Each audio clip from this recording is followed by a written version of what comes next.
So, to news today, Russia's media is preparing its people for Chernobyl 2.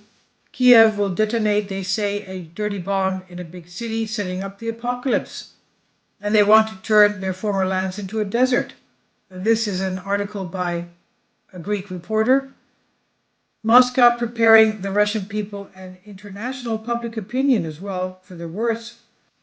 And their politicians are warning the UN about a dirty bomb being prepared by Ukraine, made two Ukrainian entities. Major Russian media talking about the creation of a second Chernobyl in Ukraine, stressing that Kiev has almost completed the dirty nuclear bomb and will detonate it in order to turn its former lands into a desert. I mean, how would that help Ukraine at all? That doesn't even sound logical to me. Now, the Russian publication comes after the barrage of comments by the Russian ministers of defense, Shoigu and Gerasimov, and today's briefing of the UN Security Council from Moscow. The Russian publication also mentions Turkey, which did not sign the joint statement with France, USA, Britain, rejecting the Russian allegations.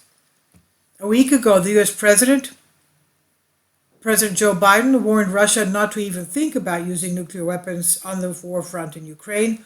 In remarks on Tuesday, Joe Biden stressed that any attack with tactical weapons would be an extremely grave mistake. He said, "I cannot guarantee that they will be provocative. I do not know, but it will be a very serious mistake," Biden said. At the same time, the White House spokesman was asked if the U.S. will respond in the event that Russia uses such a dirty bomb. "We have been very clear through our private conversations with Russia about the consequences. I'm certainly not going to expose them here," the White House spokesman said. The Kyiv regime is planning a provocation related to the detonation of a low-yield nuclear weapon dirty bomb.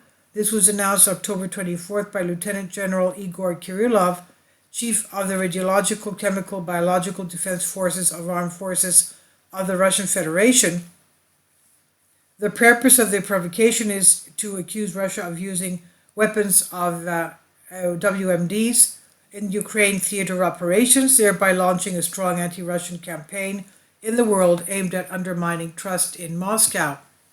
And as a result of the provocation with the use of such a bomb, Ukraine expects to intimidate local populations, increasing the flow of refugees throughout Europe and exposing the Russian Federation as a terrorist.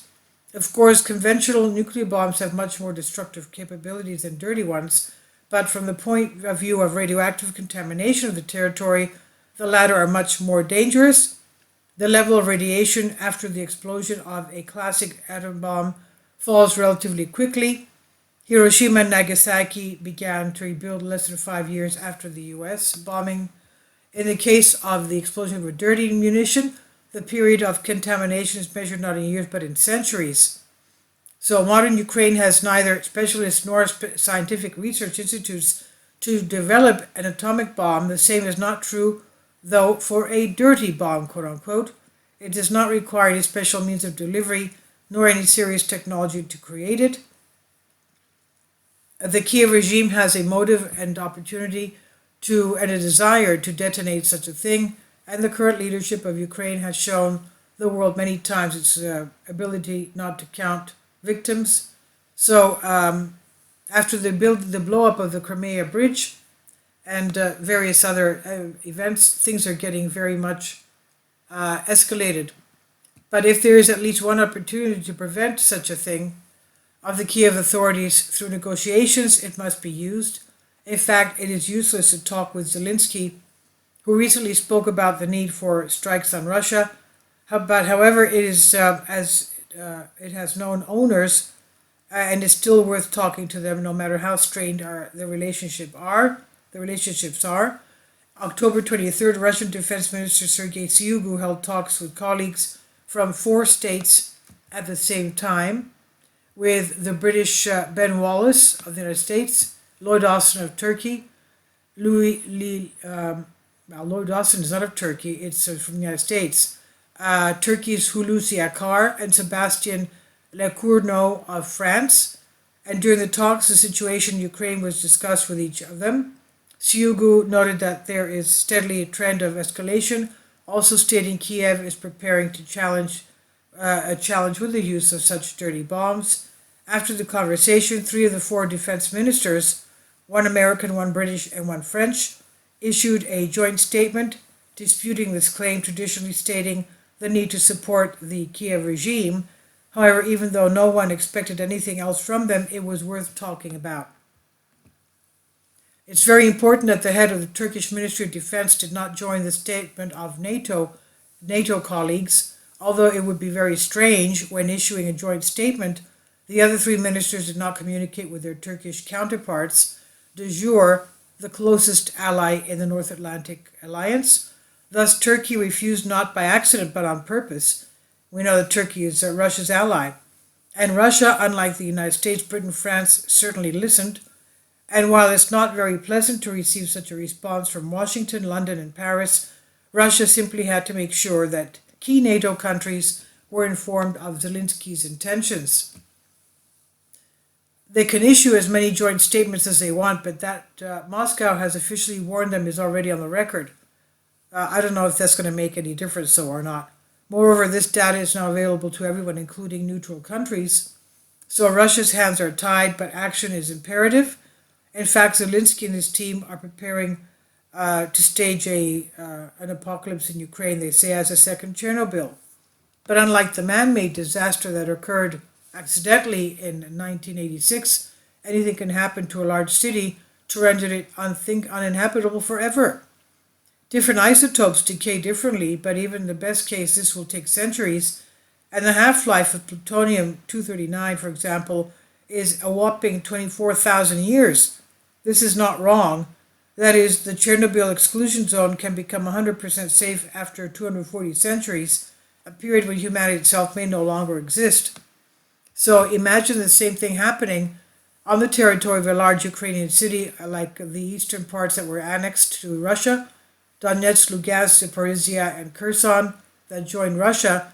But that is exactly what the anxious regime in Kyiv wants to do, according to Russia, to finally turn the territory of the former Ukraine into radioactive wasteland almost forever, and this is not allowed, of course.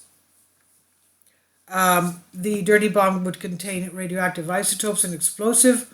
When the charge is detonated, the canister is destroyed, and radioactive material is sprayed out by a shock wave, creating radioactive contamination of the area.